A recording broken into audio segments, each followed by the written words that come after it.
Some of you might have remembered a video that I did in response on Shaun with the railway privatisation. Again, we've got another argument on railway privatisation. On Thursday, May 3rd, 1979, 31,221,362 voters gathered at polling stations across the United Kingdom to decide on who would fill the 650 seats of the House of Commons. This guy in particular speaks a wee bit of the history what led up to Margaret Thatcher becoming the Prime Minister. The country's manufacturing industry was collapsing, inflation was wreaking havoc on the economy, mass strikes were plaguing both the public and private sector, unemployment was exploding. He is right for touching upon the strikes, etc. and the inflation, but he doesn't really touch upon the very reason why that is. I'm not going to go into too much in that issue. Prior to Thatcher, Britain was the most heavily nationalised economy outside the communist world, so there's a very good reason for why Thatcher came in with the privatisation, because the economy was not able to sustain itself. Money only comes from two places, the private sector taxpayer or the printing press. Since there was barely a private sector left, it was never going to be able to sustain paying for that, because it was a massive big bloated public sector that were running the printing press. Inflation was soaring out of control, and all the prices were driving up, and you're facing these serious problems. And you can remember in 1974 with the shortage at the pump, Ted Heath stepped in with a price ceiling that created a price shortage problem, and this is something that socialists just never understand. When they're faced with these inflationary problems that socialism creates, they then try to combat it through price controls. 1974, Britain was known as the sick man of Europe. By 1978, we faced the winter of discontent, where you've seen all the blackouts, etc. Another thing that you find with folk like this, and it's just like Shaun, he's not even got a clue about the difference between true private ownership and this sort of private sector you've got today. He's trying to conflate it as if it's the same thing. You've got an all-regulated private sector. They're trying to say that your private sector's left be to regulate itself when it's not. They're trying to pass this off as free market. And you can see the strong difference with that between, private companies such as with the likes of Cornelius Vanderbilt or even James J. Hill. What you could see was a strong difference between the market entrepreneurs who refused to take on government subsidies and that of private companies who took on the government subsidies. And that is to say, all those companies who took on the government subsidies were all going bankrupt, and that's because of the inefficiency that it causes. And again, you would see that in the 2008 financial crisis. That's what led to the crisis. It was legally protected fraud. Government stepping in and protecting them from their losses. They just want to have you believe that as if it's a black and white argument to say privatisation and nationalisation as if it just ends there. It wasn't the case with this of British Rail. It isn't the case of the British Railways since the 1980s. Touch upon one thing that he is right for mentioning. It was actually privatised under John Major. He was right for pointing that out, but he wants you to believe that somehow this is what capitalism is, as if to say the 1980s was that period. Now I could go into a whole argument that's saying about the whole thing to do with the unemployment in the early 1980s. Again, they would try and blame Margaret Thatcher. He does mention about how she privatised all these different industries and stuff. The era of British privatisation started quite quickly. First with British Petroleum, of which Thatcher began selling off shares just months following her appointment.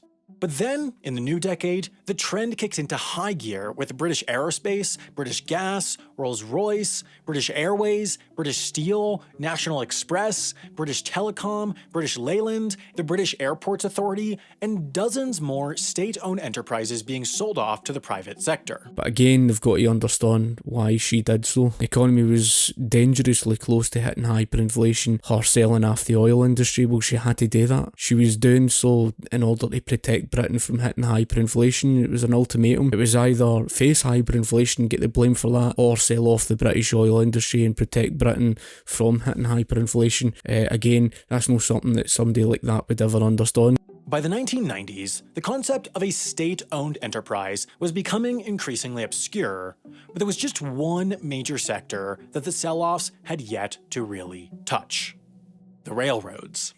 Thatcher herself didn't dare touch them. Politically, it was tricky. In the country, trains operated at a loss to many rural areas from which her party needed votes. Fully privatizing the industry would mean that those areas would inevitably lose service, and the Conservative Party would inevitably lose votes. In addition, in her view, railroads were just one of the rare examples of sectors that just had to be publicly run. They were just too tricky to run both efficiently and effectively with a purely profit-seeking motive. There's nothing more important than the information of prices. Prices are signals. If you've not got the information of profits and losses, you've got no chance of operating anything efficiently, because the signals of the information of profits and losses tells you where to allocate resources, where to best allocate, of course, to meet demand. And in his video he contradicts himself, because he goes on to mention, whilst talking about a so-called free market, he mentions all the government regulation, and this is something that you hear from him. I mean, just have a listen to what he says here. If you dive in and take a deeper look at the franchise agreement, the contract between an operator and the government, cracks begin to show. This document is the draft of that agreement for the Intercity East Coast franchise, the one that includes Edinburgh to London service, published by the UK government during the latest tendering process in 2014. It begins with definitions of terms, a statement of governing law, and assorted other legal declarations, but then moves on to exactly how the relationship between a franchisee and the government will work. For example, in Schedule 1.1, Part A, Section 4, it lays out the idea that franchisees cannot alter the timetable without a long, arduous process of consultation with the government and other stakeholders, including the public. Section 7 established the requirements for operators to, on average, have the capacity for anyone to find a seat immediately upon boarding in off-peak trains and within 20 minutes of boarding for on-peak trains. Section 12 introduces the concept of breach performance levels, which, if a franchisee exceeds, will put them in breach of contract. For example, the Intercity East Coast franchisee must not exceed 0.0235 cancellations per 1,000 miles or 1,600 kilometers traveled in its second year of operations, and by the end of year 10, if their franchise even lasts that long, the level must be down to 0.0119. Schedule 1.2 Part A Section 6 lays out the requirements for alternate transportation in the event of train cancellation. This section outlines the requirements for timetable publishing and poster display at stations. This one defines the operator's data reporting requirements. This one outlines the requirement for operators to accept folding bikes on all its services and full-size bikes, quote, wherever reasonably practical. This establishes the prohibition of the franchisees engaging in any business except for the operation of trains and certain auxiliary services like selling food on board. This outlines the franchisee's ban on entering into any leases without government approval, and the leases for stations, depots, and other facilities that it's required to enter into. And this section summarizes what the franchisee is legally required to help with for the operation of the Queen or subsequent monarch's train. So, the government tells franchisees where they must operate, when they must operate, which trains they must operate, which facilities they must lease, the maximum amount they can charge, how long they can operate. So the question is, with very, very little ability to choose how to run their trains, where are they supposed to compete? So his argument there acknowledges the fact that it's not a free market, but for some odd reason he tries to call this some sort of free market. The free market would force companies to compete to win a franchise, and in the end, the government, and by extension the British taxpayer, would spend the least amount or earn the most amount of money possible. Where the government is the one strongly regulating and controlling, of course, the direction of these companies, etc., and controlling railway traffic. So it's no surprise why there's a problem with places like Kingussie. It's nothing at all to do with private companies. And he was saying, oh well, you know, the private companies are not able to pay back. They're running at a loss. Well, no wonder they're running at a loss. The government's the one that's forced them into that because of setting down a price ceiling. Governments setting down price ceilings create price shortage problems. That's what happens when you set down price ceilings. And he's trying to make it out as if to be, oh well, it's because it's privately run. The answer is the bidding process. That's essentially the only step in this process where free market competitive economics come into play, but these forces pushed bidders to overpromise and under-deliver. They'd say they expected a certain number of passengers, translating to a certain amount of profit, leading to a certain hypothetical future franchise payment, the main number that the government looks at in a bid. If those passengers didn't appear as predicted, then the profit didn't come either, and the franchisee would fail to make the payments upon which it bid. This is a cycle that happened time and time and time again. GNER, owned by Sea Containers, was the first operator of the Intercity East Coast franchise before it overbid in its renewal, failed to make its payments to the government, and lost the franchise early. To replace them, the government awarded the franchise to National Express in 2007, who would operate the services under the National Express East Coast brand.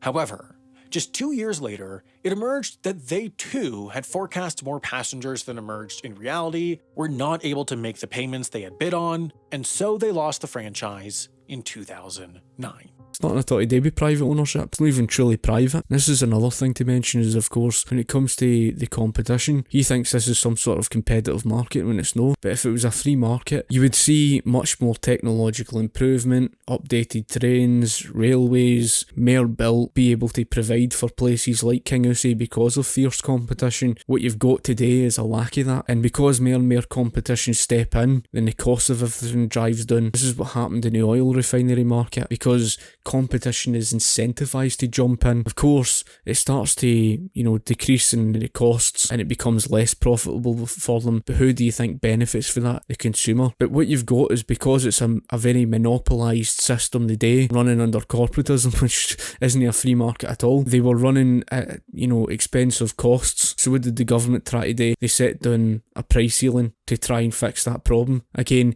government created the problem to begin with, and then they forced these companies to run at a loss. In steps government with nationalisation. Again, later in his video, he goes on to mention something to do with lockdowns, and then starts to blame that on the private companies for such failure. By the start of 2020, an increasing number of railways stopped operating under the franchising model. Instead, they were run as concessions, where the government contracts a company to operate trains while taking the financial risk themselves, open access operators, where private companies simply pay for track access, typically on the most lucrative routes, without any additional agreement with the government, or the operator of last resort model, such as with the East Coast franchise, where the line is renationalized and government-run. Simultaneously, it was getting tougher and tougher to find new reputable bidders for franchises up for renewal. Many were extended through direct award, where the government skips the competitive bidding process, which goes against the original vision of rail franchising. All around, the viability of the franchising model was coming more and more into question, both domestically and internationally, where complete rail privatization was something few countries had even considered, let alone implemented. Like with so many things though, March 2020 dealt a death blow to the United Kingdom's privatized railroads. With the onset of stay-at-home orders in Britain, passenger numbers fell through the floor, and it became very clear very quickly that no franchisee would be able to fulfill their obligations to the government. Therefore, after years, even decades of debate on whether the railroad should be renationalized, it just happened in a day. Secretary of State for Transport Grant Schnapps issued a letter to Parliament stating that all franchises would immediately be shifted to a concession model. The government would pay all their costs, plus a small management fee equal to no more than 2% of the company's costs in the year leading up to the pandemic. Under any definition, even if private companies were operating the trains, this was a nationalized railway. Originally, this was to go on only for 6 months, just as a temporary measure. But in the final days of that period, on September 21st, another announcement was made. After 24 years, rail franchising as an operating model was done forever. And this is why you need nationalisation. It doesn't even make the slightest bit of logical sense. Government's the one that set down lockdowns to begin with. Therefore, that isn't a problem with the market. By that logic, we should just nationalise everything then. Because, companies can't operate because of the fact that you've set down government restrictions and lockdowns, and companies are failing. Therefore, let's just nationalise everything. Well, how are you going to pay for the economy then? If you're not going to get it for the private sector taxpayer, how are you going to pay for it? You're going to run the printing press? Just take a look at Venezuela for a prime example of that. Now, like I've mentioned before, when it comes to these Keynesians and Marxists, they've not even got a clue about profits and losses and having to do with prices. They don't understand the purpose of prices and the profits and losses. It's what ensures efficiency. How can you expect to operate something centrally planned in the absence of profits and losses when you don't know what parts of it in terms of where to allocate resources? You wouldn't know how to technologically improve, and this is exactly what happened in history with British Rail, just like what you saw in Cuba with the outdated cars. That wasn't a fashion statement, and it wasn't a fashion statement when it came to this of British Rail. The trains were outdated, and that is because they didn't have the information of profits and losses. They were faced with the knowledge problem, they were faced with the economic calculation problem. British Rail was running at nearly a £1 billion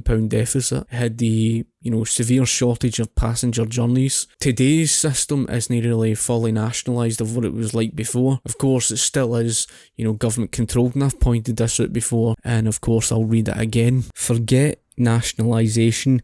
The railway needs full privatisation. As it says, it never ceases to amaze me how many people think that the railways should be nationalised. Surprisingly, for somebody who has never even worked in the transport industry, let alone the railways, Jeremy Corbyn believes that he has a wealth of knowledge and a policy that will make railways cheaper, more efficient and reliable. When will I have to stop reminding people that the railways are in fact already nationalised? The infrastructure, track, stations, etc. are all owned by the government, and some are even managed by the government's nationalised railway company, Network Rail. The terms of franchises that the train operating companies operate are set out by the government. The rolling stock that runs up and down the lines is procured by the government. Around 40% of rail fares, including season tickets, anytime and off-peak tickets, are regulated, and so the government is in control of how much they cost.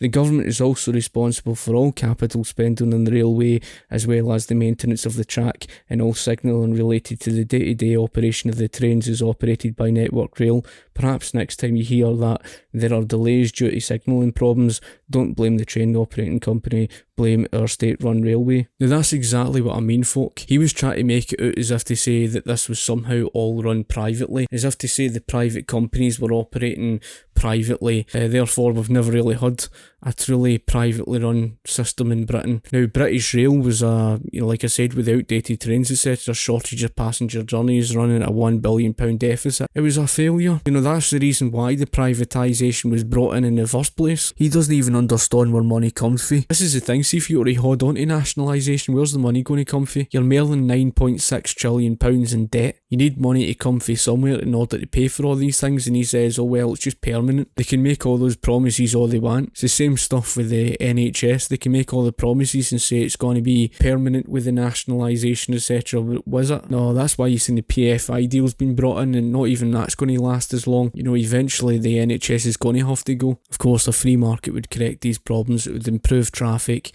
it would improve the infrastructure, it would more than certainly improve times for folk. You would see much more investment brought into these type of places. But we're not living under a free market economy, and he completely ignores that fact. We're living under a mixed economy, under corporatism, so I'm no bloody well surprised there's so many problems because of what government's created. And again, it's the same thing when it came to the American healthcare system. Same story. They blame the private companies, but they completely ignore it as all the government's intervention that created the problem. Anyway, folk, I don't know if you've got anything you would like to add yourself.